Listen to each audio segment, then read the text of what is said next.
Assalamualaikum warahmatullahi wabarakatuh. Bismillahirrahmanirrahim. Wassalatu wassalamu ala rasulillah wa ala alihi wa ashabihi wa mawala ma ba'du. Fala hawla wa la quwata illa billahil aliyyil azim. Rabbi shrah li sadri wa yassir li amri wahlul 'uqdatam min lisani yafqahu qawli. Hari ini materi kita adalah tafsir Al-Qur'an bi aqwali sahabah. Sahabahnya saya ngambil yang sahabat cewek, sahabat Aisyah binti Abu Bakar. Begitu. Kemarin kita sahabat Umar, nanti bergilir sahabat-sahabat yang lain. Begitu. Karena peran sahabat dalam menafsirkan Al-Quran itu cukup signifikan. Terkadang menggunakan pendapat pribadi, terkadang menggunakan riwayat. Itu menurut saya data-data penting untuk diakumulasi, untuk dikumpulkan, agar menjadi ya semacam acuan lah bagi kita semua dalam mengarungi kehidupan. Yang pertama saya sepil dulu ya, kayak bahasanya teman-teman medsos ya, di sepil gitu. Nah, saya sepil dulu siapa sih Aisyah binti Abu Bakar itu. Terutama yang ingin saya sampaikan itu, Aisyah itu menikah di usia sangat belia, 9 tahun. Itu wis gak usah mau protes. Iki si cilik kok wis rapi dan sebagainya dan sebagainya. Karena riwayatnya sahih. Nah, kalau riwayatnya sahih mau diapain kan begitu. Ya udahlah, riwayatnya sudah selesai, sudah sahih. Aisyah itu menikah di umur 9 tahun dan itu dihujat oleh banyak orang. Bahkan hari ini itu pernikahan Nabi dengan Aisyah itu dianggap melanggar undang-undang perlindungan anak. Nah, perlindungan anak itu kan di Indonesia, iya enggak? Nah, sementara kejadian itu di Arab. Anda jangan mempersamakan standarisasi negara satu dengan negara yang lain, itu berbeda. Coba Anda lihat batas minimal usia pernikahan antara Indonesia, Malaysia, Amerika, dan negara-negara yang lain itu tidak sama. Nah, artinya standar usia minimal pernikahan itu seperti apa, itu masing-masing negara beda.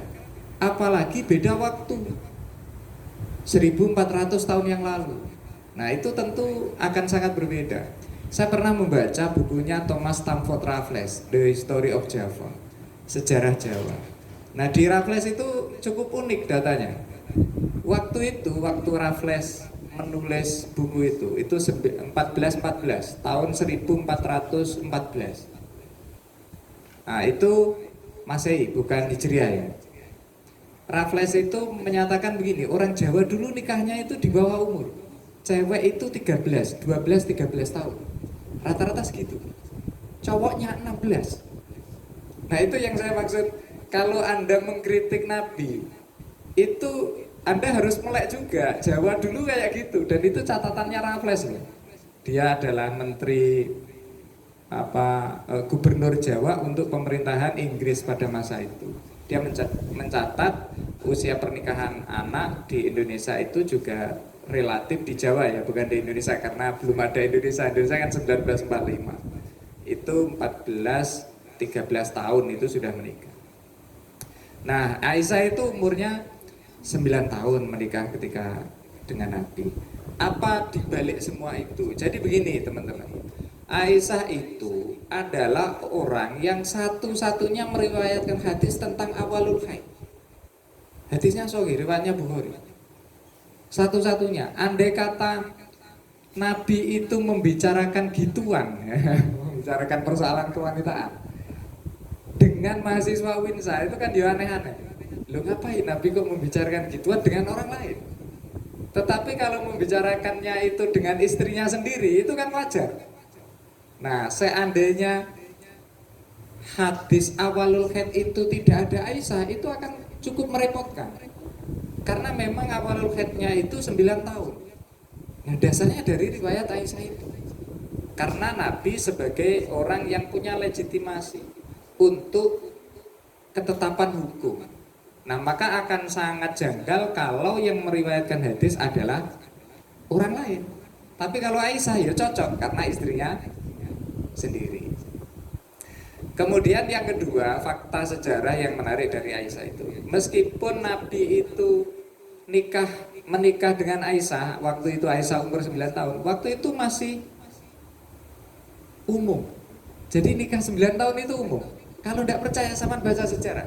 Aisyah itu, mohon maaf, Aisyah itu sebenarnya sudah tunangan dengan salah seorang. Nah, sama baca aja sejarah. Lalu karena Nabi itu ngersakake, itu bahasa Jawanya. Kemudian Abu Bakar itu membatalkan rencana pertunangannya itu. Dan pada akhirnya menikah dengan Nabi. Jadi ingat, waktu itu bukan hanya Aisyah, ya wes umum. Di usia 9 tahun itu dinikahkan, itu umum. Nah, saya sempat suatu hari itu dulu waktu saya satu, saya jalan ke rumahnya teman. Ya, waktu itu rumahnya cukup jauh dari kampus tempat saya belajar. Terus kita ada salah satu teman itu mobilnya ngerayan, mobilnya anyar gitu. Ayo dolan-dolan. Nah, akhirnya ke rumah teman yang agak jauh. Saya nggak sebut namanya ya, khawatir nanti rasis dan sebagainya. Nah, waktu saya mau balik ketika ke rumah teman itu, ya, teman saya itu punya pondok, ya mungkin kayak gini lah, punya pondok, tapi pondoknya itu besar, punya kampus. Nah, lalu waktu kami yang mau pulang itu dipesenin gini, pesennya itu lucu. Mas, anak saya jangan dijodohkan dengan siapapun, jangan dicarikan jodoh, karena sudah saya jodohkan. Jadi umumnya itu pesan supaya dicarikan jodoh. Kalau ini pesan aja, pesannya itu jangan dicarikan jodoh karena sudah dijodohkan. Begitu. Ternyata hari gini itu ya ada kayak gitu. Dan kemungkinan jodohnya sekarang ya orang yang dulu dijodohkan itu. Waktu itu masih S1. Saya kisaran semester 3 lah, sekitar itu, sekitar kisaran semester 3. Artinya apa teman-teman? Artinya gini, menikah di usia dini itu melanggar atau tidak, itu melihat norma yang berlaku. Dalam konteks Aisyah itu ya wis wajar, dhisik wong Arab ya wis biasa menikahkan anaknya di usia dini, termasuk pernikahan Nabi itu tidak melanggar norma pada masa itu. Jangan mengukur standar Indonesia untuk mengukur standarnya Arab, itu enggak level gitu, enggak pas gitu. Baik, bismillahirrahmanirrahim. Kita akan mengkaji tafsir Aisyah binti Abu Bakar gitu. Nanti teman-teman bisa mengambil pelajaran dari tafsir ini bahwasannya ada hukum-hukum yang lebih meringankan ketika kita mendapatkan penafsiran dari seorang Aisyah binti Abu Bakar. Bismillahirrahmanirrahim. Wal mutallaqatu yatarabbasna bi anfusihinna salasata quru. Nah, bagi wanita yang ditalak atau yang cerai begitu, itu kan ada apa istilahnya? Masa iddah. Yatarabbasna bi anfusihinna salasata quru. Begitu. Jadi masa iddah itu tergantung kasusnya, kasus perceraian atau kasus suaminya meninggal atau kasus yang lain, itu berbeda-beda.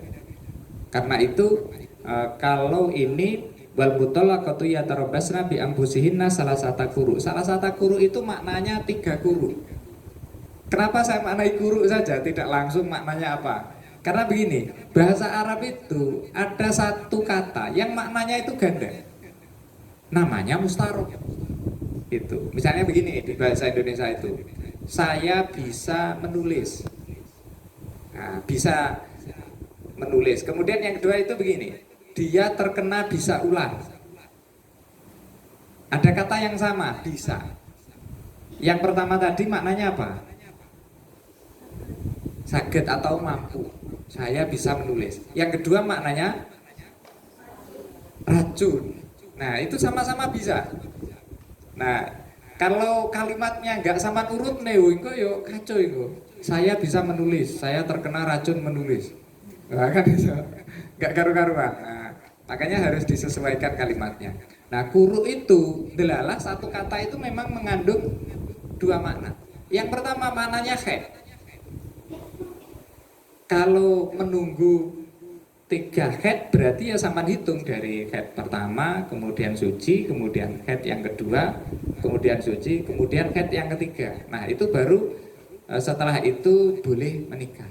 Ya tarabbasna bi anfusihinna salasata quru. itu riwayat yang lain. Tetapi riwayatnya Aisyah itu bukan haid maknanya. Kuru itu maknanya suci. Nah, bagi riwayatnya Aisyah begitu. Kuru itu maknanya bukan haid tetapi suci. Sehingga hitungnya gini, hitungnya itu. Suci, kemudian haid, kemudian suci lagi, suci yang kedua, kemudian haid, kemudian suci lagi. Nah, suci yang ketiga. Baru setelah itu selesai masa iddahnya. Nah, itulah bedanya. Tapi kalau sama angen-angen itu 11-12, Mbak. Maksudnya gimana 11-12? Tinggal waktu talak itu kondisinya suci atau haid. Begitu. Nah, itu bisa dihitung. Dan waktunya tidak akan jauh sih. Paling ya jaraknya 1 bulan atau 15-an hari. Itu jaraknya. Baik dimaknai secara kuru itu maknanya haid ataupun maknanya suci. Makanya kemudian para imam fikih itu berbeda-beda.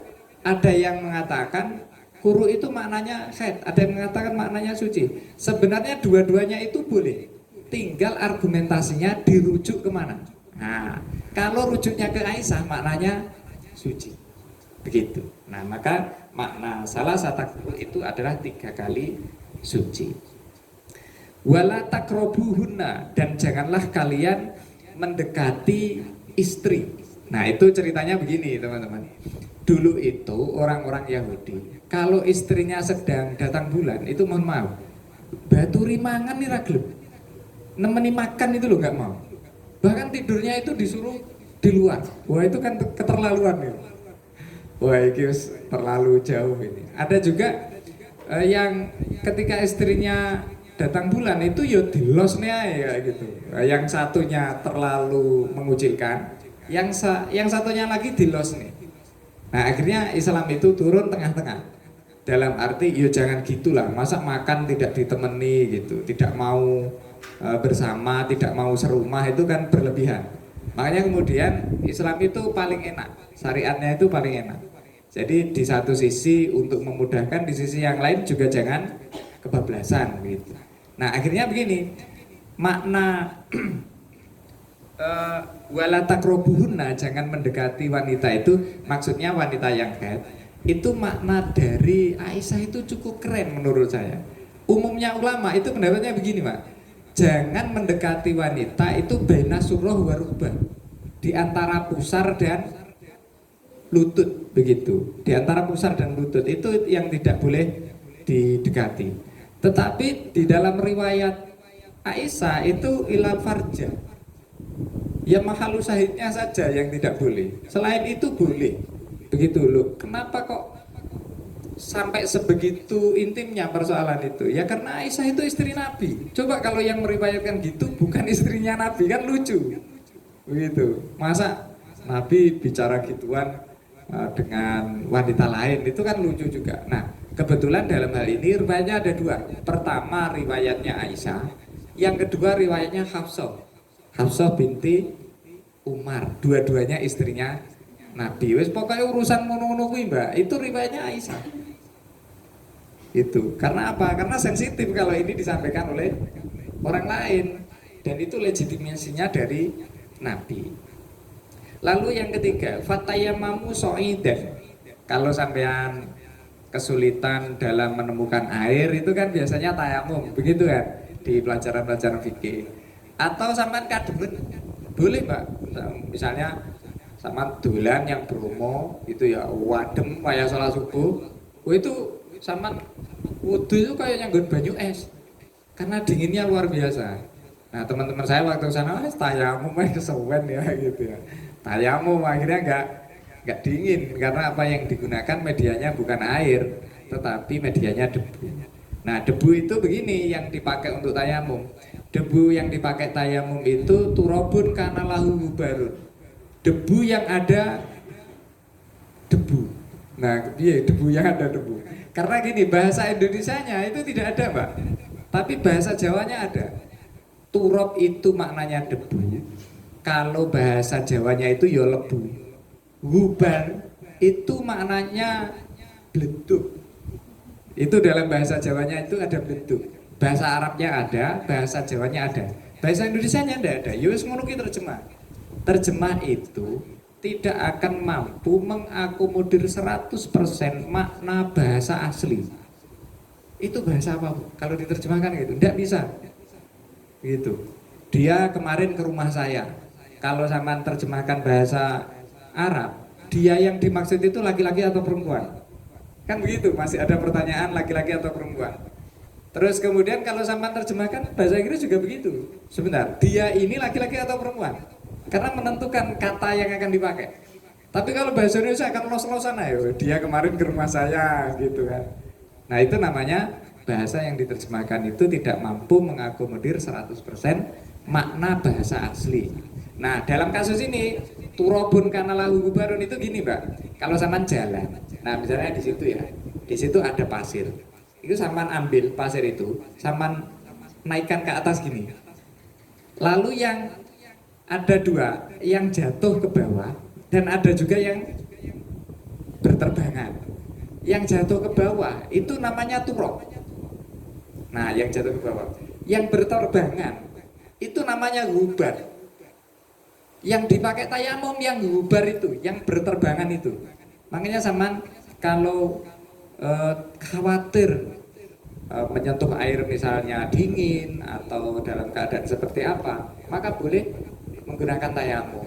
Apalagi misalnya perjalanan pesawat saman haji ke Mekah,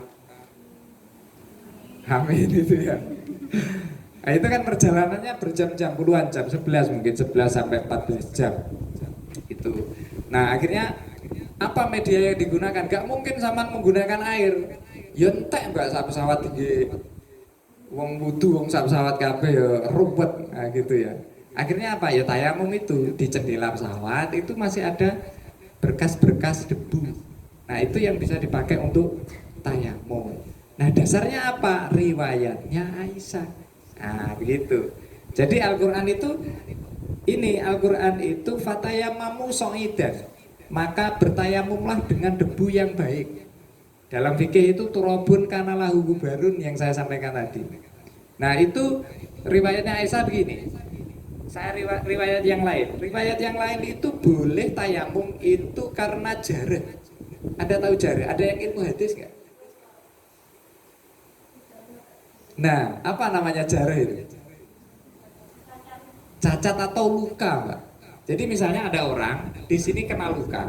Kalau ini sampean wudu dicelup nih banyu, wah ini lukanya ini lama sembuhnya, maka boleh sama itu tayamum.